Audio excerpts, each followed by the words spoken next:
you like. Can I have like the timer here? Sure.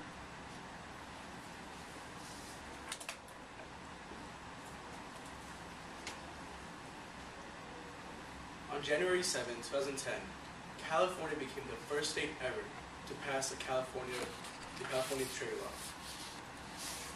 The California trade law allows 51% of parents in a failing school to take it over and implement 1 to 4 turnaround models.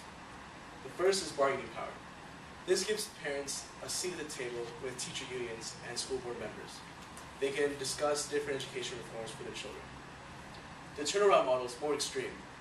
This lets you fire up to 51% of the teachers in the school and replace them with new educators.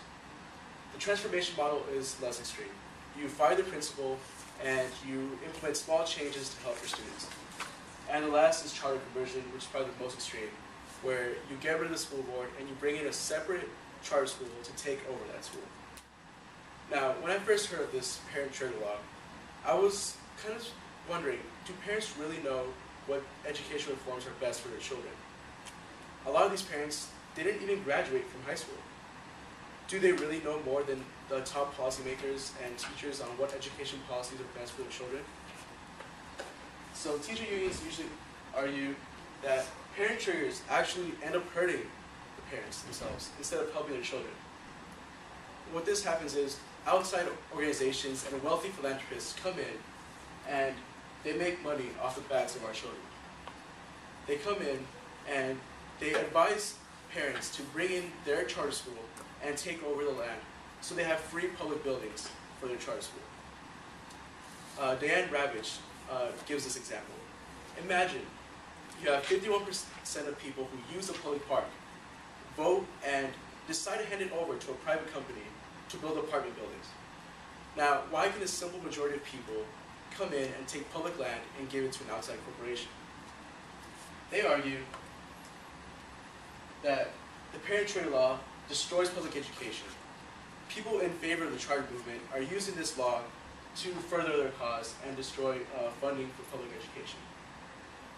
Now, when I see public charter laws being enacted though, this is what I see. You have parents and people in the community get together and they're trying to improve their children's education. Come to California on December 7, 2010, were the first parents to use this parent-charter law. They got about 60% of the parent signatures to have Solidarity, a local charter school who's very successful, take over their failing school. Compton Unified, however, shut down their request, took it to court, and dismissed it on a technicality for not having a date box next to the signatures of all the parents.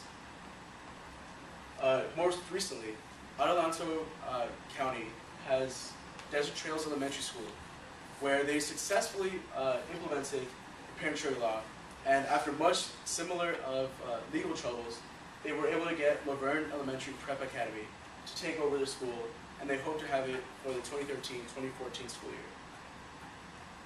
Now, we have different sides to this law. Parent Revolution is a non-profit organization based out of LA. They get parents together and they form what they call parent unions, where you get them together and they set agendas, they set plans, and they have set goals for them to take over the schools and implement 1 of the 4 turnaround models. Now the CTA, the California Teachers Association, is the teacher union against this. Both groups claim that the other group uses harassment and intimidation to pass their proposals. However, 70% of the public approves of parent-charter laws, and 76% of public school parents also approve this law. Thank you, Hector.